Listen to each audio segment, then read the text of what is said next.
திருக்குறளை படிக்க வேண்டும், படிக்காமல் இருந்திடாதே.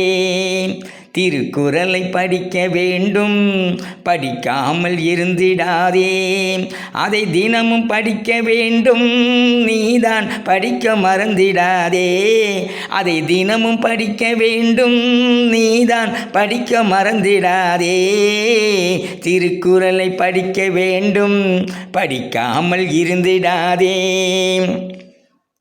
கல்வியின் சிறப்பை வள்ளுவர் தானே சொல்லி இருக்கிறார் கேளு.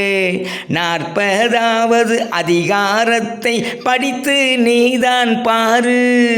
கல்வியின் சிறப்பை வள்ளுவர் தானே சொல்லி இருக்கிறார் கேளு. 40வது அதிகாரத்தை படித்து நீதான் பாரு. எத்தனை கருத்துக்கள் அதிலே இருக்கு என்பதை நீயும் கேளு.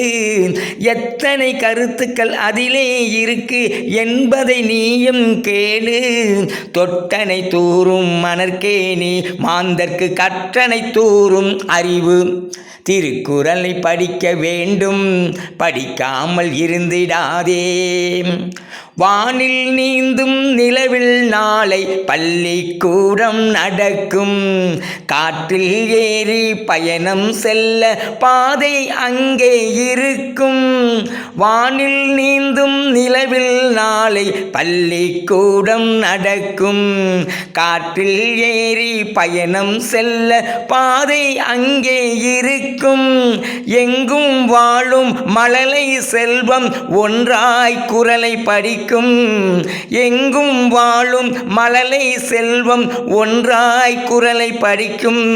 அந்த குறளின் வழியில் அனைவரும் நடந்தால் உலகம் தானே செழிக்கும். திருக்குறளை படிக்க வேண்டும், படிக்காமல் இருந்திடாதே. அதை தினமும் படிக்க வேண்டும், நீதான் படிக்க மறந்திடாதே. திருக்குறளை படிக்க வேண்டும், படிக்காமல் இருந்திடாதே.